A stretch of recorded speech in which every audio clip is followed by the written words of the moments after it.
Salut, on va récupérer dans la Z-Cave l'Amiga 600 et l'Amiga 1200 aussi. Allez, suivez-moi. La Z-Cave et son univers unique, Dreamcast, Amstrad CPC. Il y a du matériel ici. Alors, qu'est-ce qu'on a là? On a beaucoup de matériel ici. Ah, le 1200, il est là. Et le 600. Là, une petite Jaguar.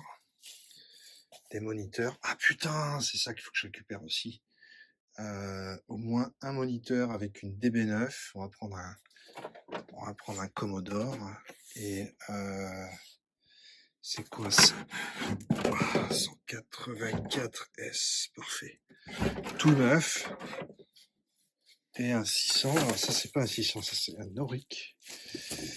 Voilà. Il y a encore d'autres Amstrad. Amstrad CPC ici, 6128 et leurs écrans.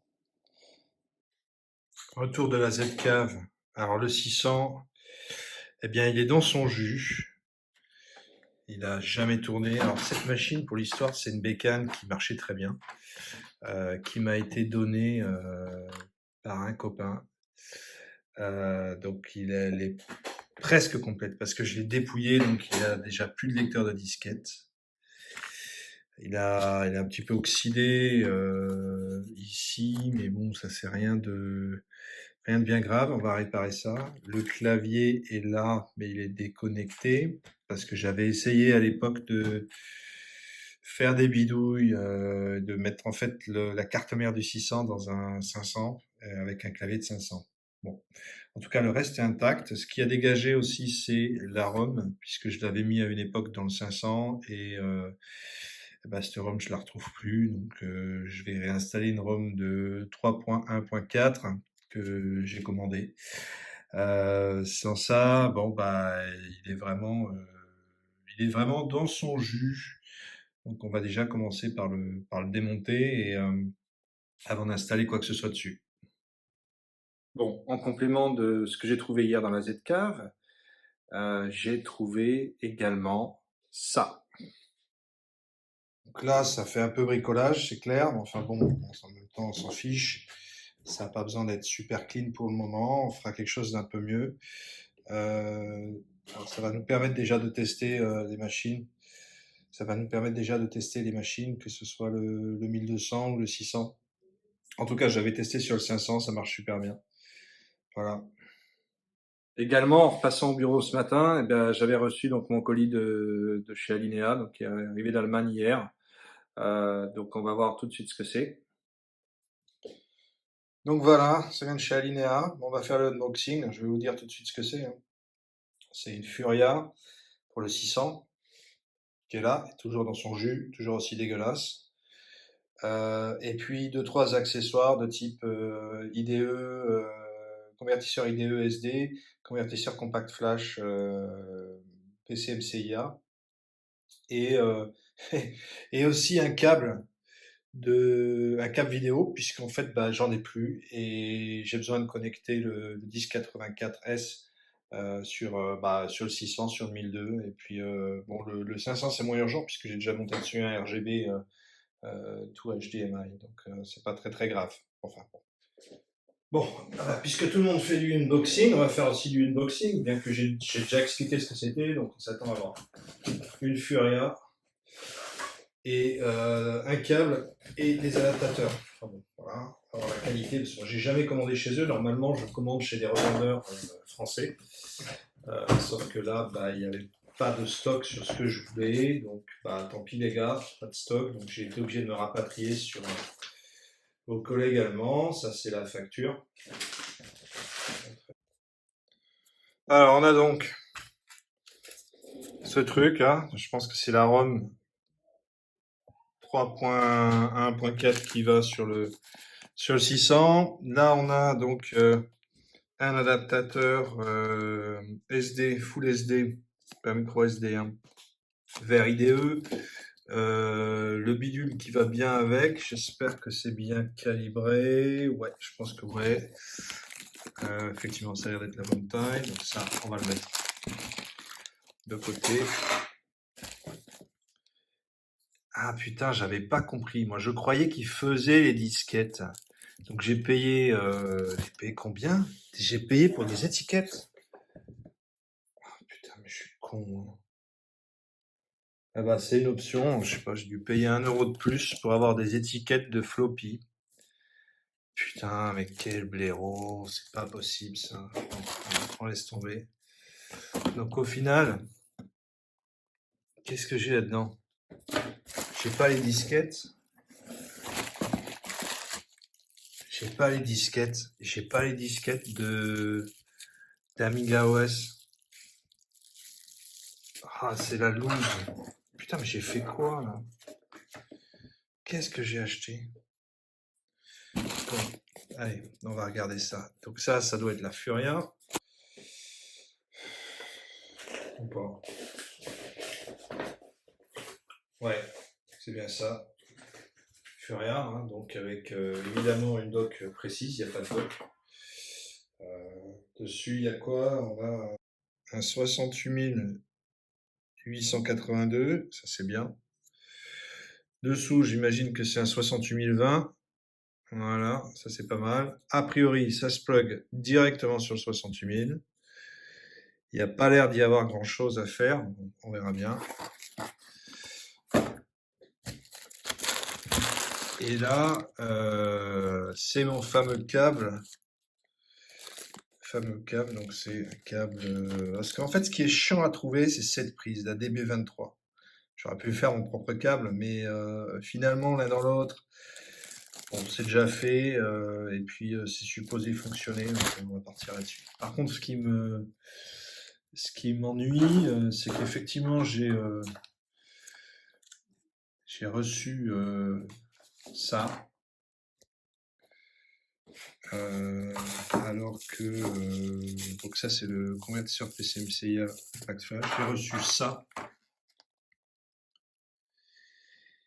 mais j'ai pas de disquette. En tout cas, j'ai que les étiquettes et j'ai pas de CD qui va avec, rien quoi. Donc je sais pas, on va voir. Bon, alors je sais, oui, le 600 il est dégueulasse, ok. Il est dans le même état que quand j'ai été le chercher dans la Z-Cave.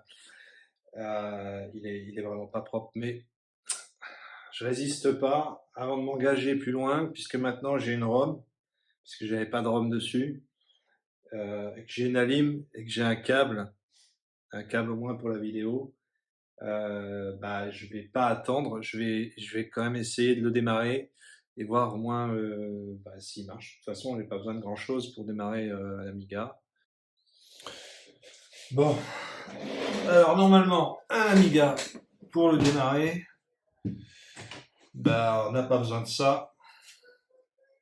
Il n'y a pas besoin de ça non plus. Il y a besoin de la carte mère, d'une ROM, d'une ALI et d'un câble, d'un câble vidéo. Alors la ROM, elle est là. Je vais faire l'ouvrir. Hein. C'est la ROM à 22 €, mon gars. C'est la ROM la plus chère du monde. Ça coûte une fortune ce truc pour pas grand chose parce que je m'aperçois qu'en fait, bah, je sais pas. Donc c'est bien une ROM d'Amiga 500, 600. Ah, très bien, parfait. Alors voyons, que dit j'ai un manuel quand même. Manuel. Le manuel du 600, qu'est-ce qu'il dit? Voilà, comment extraire, on s'en fout, puisque c'est déjà là. Et par contre, voilà, on va respecter donc là. Ah, mais j'ai compris, putain! Il y a un numéro de série. Il y a un numéro de série, regarde ça. Il y a un numéro de série sur la ROM. Ça va pouvoir me donner accès à un téléchargement légal sur le site d'Hyperion. C'est pour ça que ça coûte 22 €. Bon, ça m'arrange pas des masses parce qu'il va falloir que je fasse ces disquettes et j'ai aucune idée de comment je vais faire ces putains de disquettes sans avoir d'Amiga en fait fonctionnel parce que les ADF c'est pas forcément évident à faire depuis un PC. Ah là putain, d'accord, j'ai compris. Alors par contre les ROM, voilà c'est pareil. Alors de ce côté-là, voilà, on a bien la pin ici, enlever. Bon, tout le monde a vu mon numéro de série, mais on s'en tape. Et de l'autre côté, est-ce que j'ai tout bon? Ouais, j'ai tout bon. Par contre, ça m'a l'air bien enfoncé. Super. Allez. Bon, bah là. Ok, donc là, on a une alim satanique. Bon, c'est une alim de PC, hein, mais ça fait quand même pas très pro. Ceci étant, donc ça fait pas quand même très très pro. Ceci étant, ça marche. Donc ce qu'on va faire, c'est que on va faire comme les mecs ils font hein, sur YouTube, ils cachent le truc, personne ne voit. On va brancher là. Voilà. Normalement elle est éteinte. Et on va brancher ce truc là. Alors théoriquement, donc ça c'est du câble tout nouveau. DB9 d'un côté. Et ah ben ouais. Ah tiens, tu vois, je disais bien. Les mecs ils trouvent pas de DB 23. Donc ils coupent la Dremel, une DB25, d'accord. J'avais vu cette astuce sur un forum. Maintenant, je pensais pas que quelqu'un oserait le vendre. Pourquoi pas? Après tout, l'essentiel c'est que ça marche, hein. Mais du coup, j'aurais pu le faire moi-même. Je voulais un truc propre. Bon, bah c'est oui, c'est putain, puis le câble, il est quand même vachement fin aussi, quoi. Bon, au pire, si ça marche pas ou pas bien, ou si on a une qualité de merde, on le refera. Mais bon, on va pas, on va pas chipoter. C'est quand même assez, je trouve que c'est quand même assez cher. Combien ça coûte ça? C'est pas que je suis près de mes sous, mais enfin quand même. Ah oui, quand même 10,88 € le câble. Ouais, ah bah on commandera. On sait que on attendra à nos petits fournisseurs français d'avoir du stock la prochaine fois. Désolé les gars. Boum, ça s'allume. Bon, donc ça boot. Donc là, c'est assez désagréable à regarder. Du moins sur YouTube. Donc là, ça boot, une ROM 3.1.4. Donc là, hein, ceci, tout va bien, tout va bien. Donc évidemment, il va nous falloir un moyen de booter sur des disquettes ou sur un disque. Bon, on verra ça plus tard. Ah oui, si, un truc important que je voulais tester. J'ai une souris Amiga, enfin Commodore, A600. Je ne sais pas si elle marche. Évidemment, j'avais plein de souris avant. Je ne sais pas ce qui leur va arriver. En tout cas, elles sont plus là. Donc voilà. Donc on va brancher ici les connecteurs.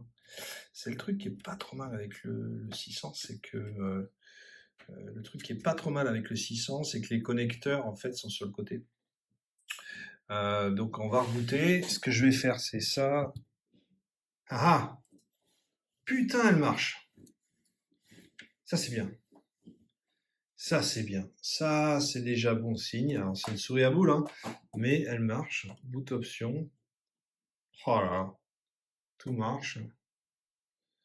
Ça marche. Bon, bah, c'est nickel. Bon, ben c'est assez pour aujourd'hui. On a vu que le 600, bah, il démarre. Bon, là, on n'a rien hein, dessus, hein, ça c'est clair. Mais donc là, les prochaines étapes, ça va être un, le nettoyer. Deux, essayer de booter parce que là, on n'a pas de disquette. Mais enfin, je pense que je peux peut-être m'en sortir avec l'adaptateur SD et pourquoi pas un PC sur UAE ou AE sur Linux ou un truc Huawei qui me permettrait d'installer l'OS sans trop s'emmerder avec des disquettes. Ensuite, mettre la Furia, c'est la troisième chose. Et enfin, essayer bah, d'installer tout bêtement des trucs dessus, pourquoi pas des jeux avec WHD et l'autre, pour être original.